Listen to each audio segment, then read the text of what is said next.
Hey everyone, welcome to CLAT point and let's start आज का the Hindu news discussion. 2 March के जितने भी इंपॉर्टेंट आर्टिकल्स हैं चलिए डिस्कस करना शुरू करते हैं। आगे बढ़ेंगे उससे पहले क्लैट यूजी 2024 के लिए हमारा एवेंजर बैच शुरू हो चुका है। क्लैट यूजी 2025 के लिए हमारा विजेता बैच शुरू हो चुका है। ये सारे फीचर्स आपको इस कोर्स में मिलने वाले हैं। Revolution in CLAT prep industry है। ओनली 21,999 का ये कोर्स है। डिस्क्रिप्शन से आपने हमारी ऐप डाउनलोड करनी है, आपको डेमो क्लास देखना है वो देख सकते हैं, आपको क्या क्या फीचर्स हैं वो देख सकते हैं। 7 books, live class, mock test, personal mentorship, everything is included in it. हमारे रिजल्ट भी आप हमारे यूट्यूब चैनल पे देख सकते हैं, काफ़ी सारे हमने टॉपर्स के रिव्यू डाल रखे हैं। तो इसी के साथ आगे बढ़ते हैं, शुरू करते हैं हमारे आज के सेशन को। सबसे पहले देखो एक आर्टिकल है, आप लोग सोच रहे हो कि सर इस पे ऑलरेडी कैसे लिखा हुआ है। एक्चुअली ना मैं क्लास रिकॉर्ड करने की पिछले 1.5 घंटे से कोशिश कर रहा हूँ, पर रिकॉर्ड हो नहीं रही है। हो क्यों नहीं रही है कि बगल में एक घर है तो गर्मी आ रही है तो लोग एसी अपनी फिटिंग करवा रहे हैं, तो ड्रिल तब से हो रहा है। अब पता नहीं, मैं अब इस टेक में कोशिश कर रहा हूँ, अगर पता नहीं कि फिर से वो चालू हो जाए काम, लेट्स सी क्या होता है। चलिए, international court and climate change पहला आर्टिकल है, और दूसरा आर्टिकल जो हम डिस्कस करेंगे आज वो फ्री ट्रेड एग्रीमेंट से रिलेटेड करेंगे। ये न्यूज़ में क्यों आया है? क्योंकि इंडिया एंड जर्मनी के बीच में अभी फ्री ट्रेड एग्रीमेंट साइन हुआ है। वैसे तो फ्री ट्रेड एग्रीमेंट हम बहुत बार सुनते हैं, बहुत बार ऐसा होता है कि यार फला फला कंट्री के बीच में फ्री ट्रेड एग्रीमेंट हुआ है एक्सेट्रा एक्सेट्रा। तो क्या होता है ये फ्री ट्रेड एग्रीमेंट, सब कुछ जानेंगे, और इंडिया जर्मनी के बीच में क्या रिलेवेंस है, क्या कहानी है, क्यों हुआ है, वो जानेंगे। पर स्टार्ट करते हैं आज के पहले आर्टिकल से, जो कि बात करता है international court and climate change के बारे में। मामला क्या है? मामला देखो यहाँ पे यह है कि एक आइलैंड कंट्री है जिसका नाम क्या है, वनयूटू। क्या नाम है? वनयूटू। ठीक है, ये और इसके साथ अलग 15 कंट्रीज, जो छोटी छोटी कंट्रीज हैं, आइलैंड कंट्रीज हैं, इन्होंने एक समूह बनाकर इंटरनेशनल कोर्ट ऑफ जस्टिस में अपनी पिटीशन फाइल करी है। देखो, जब भी क्लाइमेट चेंज का इंपैक्ट होगा ना, सबसे ज्यादा इन कंट्रीज पे होगा, क्योंकि सी लेवल बढ़ जाएगा, ये आइलैंड डूब जाएंगे। तो इन कंट्रीज ने एक अपना ग्रुप बनाते हुए पिटीशन फाइल करी है। कहां पे? आईसीजे में। अब आप लोगों को पता होगा, जब कुलभूषण जाधव जी के बारे में हम पढ़ रहे थे तो हमने डिस्कस किया था, बट जिनको नहीं पता है मैं फ्रेश बता देता हूं। आईसीजे के पास ना 2 टाइप के जुरिडिक्शन होते हैं, एक होता है कॉन्टेंशियस और दूसरा होता है एडवाइजरी। मैं फिर रिपीट कर रहा हूं, इंटरनेशनल कोर्ट ऑफ जस्टिस के पास 2 टाइप के जुरिडिक्शन होते हैं, एक होता है कॉन्टेंशियस और दूसरा होता है एडवाइजरी। कॉन्टेंशियस का बेसिकली मतलब ये होता है कि कोई लीगल डिस्प्यूट है, उसको रिजॉल्व करेगा आईसीजे, जो वर्डिक्ट देगा वो बाइंडिंग होगा। दूसरा होता है एडवाइजरी जुरिडिक्शन। तो under advisory jurisdiction the United Nation General Assembly, the Security Council and other specialised bodies of the organisation can request the ICJ for an opinion on a legal question and that will not be binding. Contentious वाला binding होता है और ये वाला binding नहीं होता है, इसमें जस्ट काइंड ऑफ एक ओपिनियन पूछा जाता है। तो एडवाइजरी जुरिडिक्शन जो है वो यहां पे मांगा है इन 16 कंट्रीज ने, जिसको हेड कर रहा है आपका वेन्याटू, ये एक कंट्री है। ठीक है, पहले थोड़ा सा वेन्याटू के बारे में मैं आपको बता देता हूं, फिर हम आगे बढ़ेंगे। थोड़ा सा देखो कहां है, हाँ ये रहा। तो Vanuatu is in South Pacific Ocean के अंदर एक नेशन है। 80 आइलैंड्स का ग्रुप बना हुआ है, 1300 किलोमीटर के आसपास का। कैपिटल है पोर्ट विला। 3.5 लाख भी नहीं है वहां पे लोग। ठीक है, बस इतना ही जान लो, इसके अलावा तो और कुछ काम का है नहीं इसमें। ठीक है, अब आ जाते हैं वापस इस आर्टिकल के ऊपर। तो हुआ क्या है? देखो, हुआ ये है कि ये स्मॉल आइलैंड डेवलपिंग स्टेट इसको बोलते हैं, जो छोटे छोटे आइलैंड्स होते हैं, SIDS भी इनको शॉर्ट में बोलते हैं। तो ये जो small island developing SID states जो हैं, इनका एक ग्रुप है। उन्होंने यहाँ पे आईसीजे में एडवाइजरी जुरिडिक्शन मांगा है। उन्होंने ये कहा है आईसीजे से कि देखो, सभी लोग क्लाइमेट चेंज के इंपैक्ट की बात करते हैं, अभी COP27 हुआ या पेरिस क्लाइमेट चेंज एग्रीमेंट है, फला फला जो भी चीजें होती हैं, लेकिन there is nothing in the world जो बाइंडिंग हो इन कंट्रीज के ऊपर कि भाई आपको ऐसा ही करना है, अगर आप ऐसा नहीं करेंगे तो फिर आपको सजा होगी। तो इन कंट्रीज का ये डिमांड है कि कोई लीगल लायबिलिटी क्रिएट करी जाए वर्ल्ड की कंट्रीज के ऊपर, जिससे कि उनको किसी चीज का डेटरेंस भी रहे। अभी तो बातें हो जाती हैं, जिसको करना होता है करता है, जिसको नहीं करना होता है वो नहीं करता है। तो इन कंट्रीज का ये डिमांड है कि भाई लीगल लायबिलिटी आप लेके आइए। दूसरा, ये कंट्री ये भी डिमांड कर रही है कि जो डेवलप्ड कंट्रीज हैं, जो इतना ज्यादा पॉल्यूशन और सब कुछ कर रही हैं, वो और ज्यादा मात्रा में हम लोगों को पे करें, जिससे कि हम इस क्लाइमेट चेंज के इम्पैक्ट से बच सकें। तो ये बेसिक जो 2 डिमांडें थी जिसकी वजह से अभी ये न्यूज में आया था। इंटरनेशनल कोर्ट ऑफ जस्टिस कहाँ है, ये बहुत बेसिक क्वेश्चन है। आई डोंट थिंक कि ये किसी को भी नहीं आता होगा, नहीं आता होगा तो बहुत चिंता का विषय है। इसके अलावा हैम्बर्ग बेस्ड एक संस्थान है, इसका नाम है international tribunal for the law of the sea, ITLOS।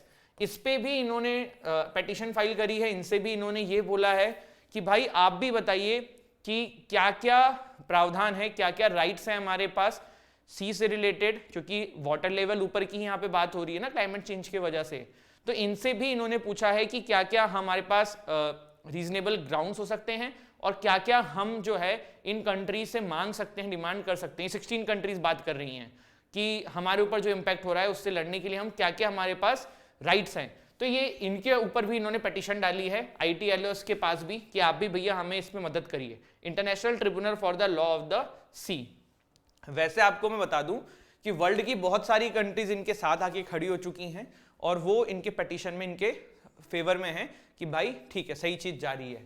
तो international tribunal for the law of the sea थोड़ा सा जान लो, हैम्बर्ग जर्मनी में स्थित है। 21 नेशन से जज यहाँ पे होते हैं। दिसंबर 10, 1982 जमाइका के अंदर इसको जब मीट हुई थी तो वहां पे इसके बारे में बनाने की बात करी गई थी। ठीक है, अब दूसरा आर्टिकल जो है ना वो बात करता है फ्री ट्रेड एग्रीमेंट के बारे में। किसके बारे में? Free trade agreement. अब पहले ना फ्री ट्रेड एग्रीमेंट से हम आए, हम एक अगर लेमन लैंग्वेज से इसको समझें तो फ्री ट्रेड एग्रीमेंट से आप क्या समझते हो? यही समझते हो ना कि भाई दो लोगों के बीच में ट्रेड करने की जो प्रॉब्लम्स थी उसको सॉर्ट आउट कर दिया जाएगा। अब यहां पे हम कंट्रीज के लेवल पे देखते हैं कि दो कंट्रीज के बीच में ट्रेड के अंदर क्या क्या बैरियर होते हैं। तो देखो सबसे पहले हमें देखने को मिलता है कि टैरिफ्स, जो टैक्सेस और ये सब लगे रहते हैं। दूसरा होता है कोटास, ठीक है। फिर एम्बार्गोस की प्रॉब्लम्स होती हैं, टेक्निकल बैरियर्स टू ट्रेड होते हैं, नॉन टैरिफ बैरियर्स होते हैं, इंटेलेक्चुअल प्रॉपर्टी बैरियर्स होते हैं। तो फ्री ट्रेड एग्रीमेंट क्या करता है? इन्हीं बैरियर्स को कम करना या फिर खत्म करने की तरफ एक कदम है दो कंट्रीज के बीच में, जिससे कि दो कंट्रीज के बीच में ट्रेड जो है वो बढ़ सके। अब अभी क्या हुआ, जर्मनी के जो स्कॉलर्स हैं उन्होंने कमिट किया है कि free trade deal between India and EU वो साइन करेंगे। अब free trade between India and Germany क्यों नहीं बात हो रही? क्योंकि Germany is part of EU, European union. European union किस कंट्री को कहते हैं? हाँ, बिल्कुल गलत, पता है आप लोगों को। It's a group of countries. कहाँ है इसका हेडक्वार्टर? ब्रुसेल्स, बेल्जियम में। ठीक है, तो ओलाफ स्कोल्ज जो हैं चांसलर ऑफ जर्मनी, ये इंडिया विजिट पे आए हुए हैं। तो इन्होंने कहा है कि भाई हम फ्री ट्रेड एग्रीमेंट साइन करेंगे। देखो क्लैट आजकल खिसक बहुत जाता है, बहुत ही बकवास क्वेश्चन करता है। तो भाई ये कौन से पॉलिटिकल पार्टीज हैं ये आपको पता होना चाहिए। अब जिस तरीके से क्लैट नए पेपर पूछता है, सोशल डेमोक्रेटिक पार्टी, मैं ये नहीं बोलूंगा क्लैट आप बहुत अच्छे क्वेश्चन पूछता है, लेकिन हाँ बहुत बकवास और कुछ भी पूछ लेता है, तो उस हिसाब से भी अपने को अब तैयार होके चलना है। ठीक है, चलिए। तो Germany is called committed for free trade deal between India and EU। अभी देखिए G20 के लिए ये आए हुए हैं। इंडिया और जर्मनी की अगर हम बात करें या फिर इंडिया एंड EU की हम बात करें, तो ऐसा नहीं है कि ये आज से बात चल रही है कि free trade agreement India and EU के बीच में हो जाए। ये 7-8 साल से बात चल रही है। अभी थोड़ा सा जर्मनी का या फिर EU का भी कह सकते हो कि स्टेक है। देखो कोई भी एक सिंपल एग्जांपल ले लो कि आप किसी क्लास में पढ़ रहे हो, वहां पे आपको किसी से कुछ चाहिए, किसी बच्चे से कुछ चाहिए, तो वो क्या आपकी फ्री में मदद करेगा? क्या आप उसके नोट्स मांगोगे तो वो क्या आपकी फ्री में मदद करेगा? क्या वो नोट्स देगा? लेकिन कल को आपको भी उसको फेवर रिटर्न करना पड़ेगा। हर आदमी अपना फायदा देखता है। तो यहाँ पे क्या है ना, जर्मनी या फिर EU जो है, अब इनको भी इंडिया की नीड नजर आ रही है। क्यों नजर आ रही है? देखो रशिया यूक्रेन चल रहा है ना, एनर्जी क्राइसिस ऑलरेडी है, जर्मनी में इकोनॉमी का भी थोड़ा सा सीन हो रहा है, जनता भी काफी गुस्से में है EU के अंदर। तो इस वजह से ना उनको अब दिख रहा है कि इंडिया के साथ फ्री ट्रेड करके फ्यूचर में अपनी इकोनॉमी थोड़ी पटरी पे लाई जा सकती है। तो इसीलिए अब थोड़ा सा जर्मनी और ज्यादा इंटरेस्टेड है। इंडिया तो काफी पहले से इंटरेस्टेड था, लेकिन जर्मनी के एंड से भी अब काफी सारा इंटरेस्ट देखने को मिल रहा है। तो ठीक है, Council of the European Union council meetings take place in Brussels, Belgium, except for the 3 months April, June and October when they are held in Luxembourg. तो ये काउंसिल ऑफ यूरोपियन यूनियन की मीट कहां पे होती है उसके बारे में बात हो रही है। यूरोपियन पार्लियामेंट का हेडक्वार्टर कहां है? देखो फिर से मैं बोल रहा हूं, ये वाला सीन और ये वाला सीन अलग है। जब आपसे एग्जाम में आ जाए कि यूरोपियन पार्लियामेंट का हेडक्वार्टर कहां है, तो स्ट्रेसबर्ग फ्रांस में है, और council of the European union mostly Brussels Belgium जहां हेडक्वार्टर है वहां ये लोग मिलते हैं। अब आ जाते हैं फिर से हमारे टॉपिक के ऊपर। इंडिया के साथ ना फ्री ट्रेड करने के लिए ऐसा नहीं है कि सिर्फ आपका जर्मनी इच्छुक है, कनाडा भी है, यूएस भी है, और भी कंट्रीज हैं, ऑस्ट्रेलिया भी है। क्यों है? क्योंकि सबको दिख रहा है कि India can be A future change maker for them. आप सिंपल सा एक एग्जांपल ले लो, आप जैसे मैं बहुत ही छोटे लेवल पे इसको आपको समझाना चाहता हूं। आप ना एक बिजनेस करने के लिए निकले हो, ठीक है, आप बिजनेस उस चीज का कर रहे हो जिसकी मार्केट में डिमांड ही कम है, तो आप बहुत ज्यादा कुछ नहीं कर सकते हो उसके अंदर। जैसे कि चलो एक एग्जांपल ले लेते हैं, ये जो अभी हमने आइलैंड कंट्री देखा था जिसने क्लाइमेट चेंज के लिए हेग में चीजें फाइल करी थी, 3.5 लाख पॉपुलेशन है। अब वहां कोई धंधा करने जाएगा तो 3.5 लाख में से अगर 3.5 लाख लोग भी ले लेंगे तो उसका मैक्सिमम प्रॉफिट कितना हो पाएगा? जिंदगी भर 3.5 लाख लोगों में ही रह जाएगा। तो इन कंट्रीज को पता है कि इंडिया में भाई पॉपुलेशन बहुत है, तो कल को हम यहां से अच्छा खासा पैसा कमा सकते हैं। तो ये सारी कंट्रीज इंडिया के साथ फ्री ट्रेड करना चाहती हैं। लेकिन जब भी वर्ल्ड में दो कंट्रीज के बीच में फ्री ट्रेड एग्रीमेंट होता है ना, तो ये कंडीशंस के साथ होता है, ऐसे नहीं होता कि भाई ऐसे ही हो जाएगा। बहुत कंडीशंस होती हैं, इसीलिए ये फ्री ट्रेड जल्दी हो नहीं पाते हैं, क्योंकि दोनों कंट्रीज के अपने अपने इंटरेस्ट होते हैं, दोनों ही कंट्रीज के अपने अपने कंडीशंस होते हैं, तो वो दोनों ही कंट्रीज अपने रखती हैं और इस वजह से काफी दिक्कतें आ जाती हैं। जैसे कि देखो कम्स विद कंडीशन, सबसे पहली जो सभी कंट्रीज अपनी कंडीशन रखते हैं वो ये चाहते हैं कि डोमेस्टिक इंडस्ट्री प्रोटेक्टेड रहे। लेट्स टेक एन एग्जांपल, मान लो इंडिया में कोई खेती जो है, हमारे यहाँ पे एक बहुत हाइपोथेटिकल है, लेमन लैंग्वेज में समझा रहा हूँ, मान लो हम लोग राइस बहुत उगाते हैं, ठीक है, अब पता पड़े यार हमारे किसान राइस बेचना चाहते हैं और फॉरेन से भी इंडिया में आके राइस बिकने लग जाए और सस्ते दामों में बिकने लग जाए, इन किसानों बेचारों का नुकसान होने लग जाए। तो हर कंट्री ये चाहती है, जैसे हमारे साथ ये हो सकता है, किसी और कंट्री के साथ भी हो सकता है, तो हर कंट्री अपने डोमेस्टिक इंटरेस्टेड को प्रोटेक्ट करना चाहती है। डोमेस्टिक इंटरेस्ट जैसे कि agriculture, manufacturing, automobile, technology etcetera. ठीक है, समझ में आ रहा होगा आपको। अब ऐसा नहीं है कि फ्री ट्रेड एग्रीमेंट का कोई डाउनसाइड नहीं है, कुछ प्रॉब्लम्स भी हैं। अब देखो ये आवाज फिर से शुरू हो चुकी है, लेकिन अब मैं नहीं रुकूंगा क्योंकि अब आधे से ज्यादा लेक्चर कर चुके हैं, तो अब ये आवाज आपको डिस्टर्ब करे तो आई एम एक्सट्रीमली सॉरी, थोड़ा देख लेना। तो डाउनसाइड जो है ना, क्या प्रॉब्लम्स है इसकी? डाउनसाइड में देखो सबसे पहली प्रॉब्लम तो है जॉब लॉसेस। जब किसी दो कंट्रीज के बीच में फ्री ट्रेड एग्रीमेंट हो जाता है तो फिर क्या होगा, जब सामने वाली कंट्री से बहुत सारी चीज मार्केट में इंडिया में आएगी तो इंडिया में जो उसको लेके धंधे थे या फिर इंडिया में उसको लेके जो प्रोड्यूसर्स थे उनका काम ठप हो जाएगा, तो जॉब लॉसेस हो जाएंगी। दूसरा है अनइक्वल डिस्ट्रीब्यूशन। अनइक्वल डिस्ट्रीब्यूशन क्या है कि मान लो फ्री ट्रेड एग्रीमेंट हुआ है लेकिन ये अलग अलग सेक्शंस में, जैसे कि मान लो इलेक्ट्रॉनिक्स में बहुत सारा सामान आ रहा है लेकिन पता पड़ रहा है कि कंप्यूटर चिप्स के मामले में कुछ नहीं आ रहा है, मेडिकल के मामले में कुछ नहीं आ रहा है, तो अनइक्वल डिस्ट्रीब्यूशन हो जाता है। एनवायरमेंटल इंपैक्ट होते हैं भाई, जब फ्री ट्रेड एग्रीमेंट होगा बहुत सारे लेवल पे डेवलपमेंट बढ़ने के लिए चीजें बढ़ेंगी, बहुत ज्यादा मैन्युफैक्चरिंग ऑल इन सब पे इंपैक्ट पड़ेगा, जैसे ज्यादा से ज्यादा डेवलपमेंट के लिए ज्यादा से ज्यादा इंफ्रास्ट्रक्चर बिल्ड किए जाएंगे, ज्यादा से ज्यादा सामान को लाने ले जाने के लिए इंफ्रास्ट्रक्चर डेवलप किए जाएंगे, तो एनवायरमेंटल इंपैक्ट भी होगा। फिर लोअर रेगुलेटरी स्टैंडर्ड्स। देखो भाई दो कंट्रीज के बीच में अगर ट्रेड होना है तो इसका मतलब आपको अपने रूल्स कम करने पड़ेंगे। जैसे कि एक एग्जांपल ले लो कि कोई आपके घर में काम करने वाले आने वाले हैं, ठीक है, हाउस हेल्प या कोई भी। अब अगर आप बहुत स्ट्रिक्ट नियम रखोगे कि भाई तुम चप्पल बाहर उतारो, तुम डेली पहले आने से पहले ये करो वो करो फलाना करो ढमकाना करो, वो दूसरे दिन काम छोड़ के चला जाएगा। तो बात क्या होती है, अगर आप तरीके से रहोगे तभी वो आपके साथ काम करेगा। तो फ्री ट्रेड एग्रीमेंट में अगर बहुत ज्यादा नियम कानून रखेंगे तब तो वो कोई कंट्री आपके साथ ट्रेड नहीं करेगी। तो इसीलिए लोअर रेगुलेटरी स्टैंडर्ड्स कर दिए जाते हैं कंट्रीज के द्वारा कि फ्री ट्रेड हो पाए, बट वही यहाँ पे प्रॉब्लम क्रिएट करता है। तो ये कुछ डाउनसाइड है फ्री ट्रेड एग्रीमेंट की। इसके बाद ऐसा नहीं है कि सिर्फ डाउनसाइड ही है, बहुत सारे फायदे के भी सौदे होते हैं, जैसे कि इंक्रीज ट्रेड हो जाता है, दो कंट्रीज के बीच में व्यापार बढ़ता है, इकोनॉमी डेवलप होती है, इफिशिएंसी बढ़ जाती है। भाई आपके यहाँ कोई चीज अच्छी नहीं मिलती, किसी और के यहाँ मिलती है, तो आप उसके यहाँ से लेके आ रहे हो तो आपके यहाँ तो इफिशिएंसी बढ़ रही है ना। प्रमोट कॉपरेशन बिटवीन कंट्रीज, दो कंट्रीज के बीच में। अब जैसे इंडिया और पाकिस्तान ट्रेड करने लग जाएं, कॉपरेशन बढ़ जाए, तो फिर वॉर और ये सारी चीजें अपने आप ही खत्म हो जाएंगी। जो पाकिस्तान समय समय पे सीज फायर वायलेशन करता है वो सब अपने आप खत्म हो जाएगा।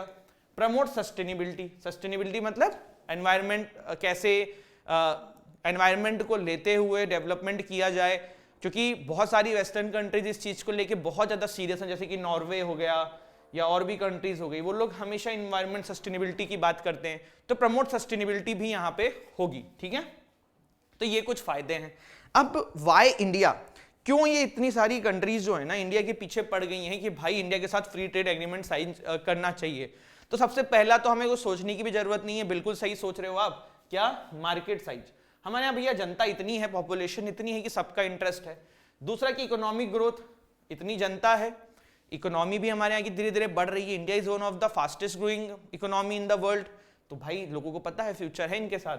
लोअर ट्रेड बैरियर्स, इंडिया में सरकार ने काफी कोशिश करी है कि ट्रेड बैरियर्स कम कर दी जाए जिससे कि इंटरनेशनल ट्रेड बढ़े।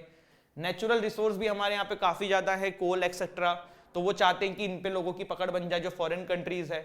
सबसे इंपॉर्टेंट चीज स्किल्ड वर्कफोर्स। आप देख रहे हो कि आज के डेट में वर्ल्ड की बड़ी बड़ी कंट्रीज के सीईओ अपने यहाँ के ही हैं, या फिर बहुत सारे लोगों को बाहरी कंट्रीज एम्प्लॉय कर लेती हैं।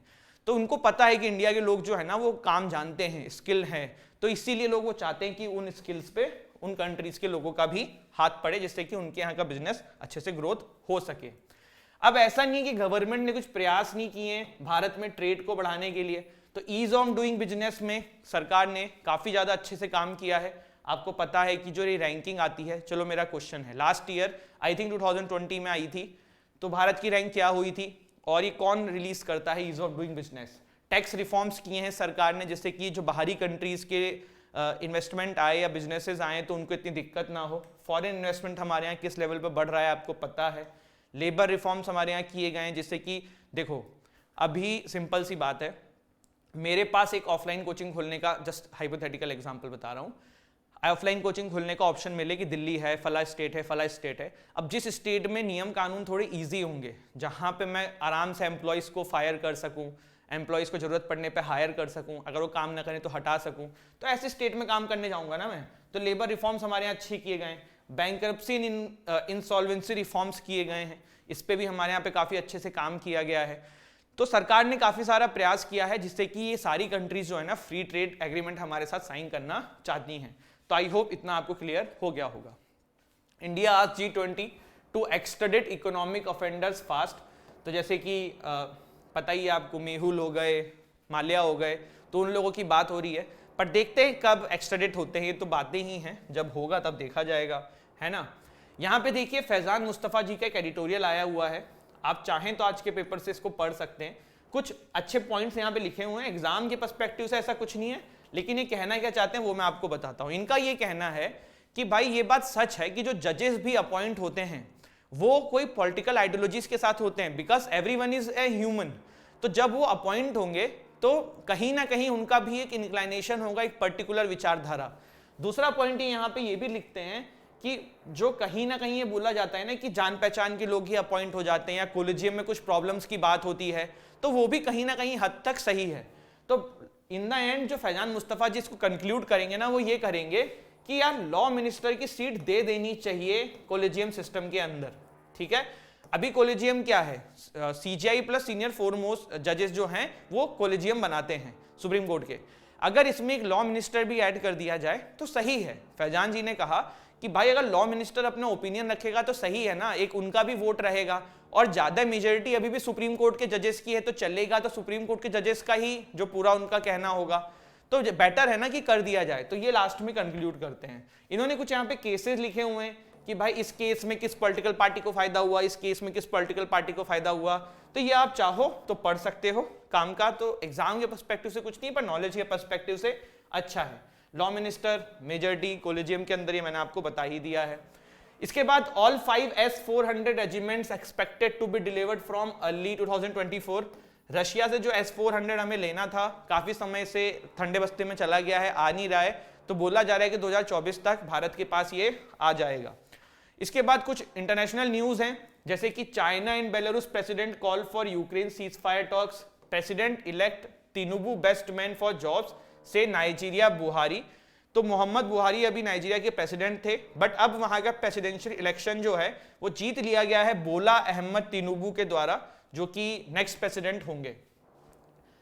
काम का नहीं है। Tehran expels 2 German diplomats days after German expels 2 Iran staff. ठीक है। Head on collision between train kills 36 in Greece. दुर्भाग्यपूर्ण घटना है, एग्जाम के पर्सपेक्टिव से नहीं है, लेकिन पता होना चाहिए क्या चल रहा है देश दुनिया में, तो ये उस लिए है। तो बहुत ही साइड में ये हो रहा है। मैं जाके सुबह सुबह उनसे लड़के भी आया हूँ कि भाई हमारे ऑफिस के बगल में आप ये सब कर रहे हो, रेजिडेंशियल, तो पहली बात तो ये जगह नहीं है, फिर उसके बाद पूरा कम से कम 2-3 घंटे से कर रहे हैं और उनका एसी फिट ही नहीं हो पा रहा है 2-3 घंटे से। बड़ी चिंता का विषय है।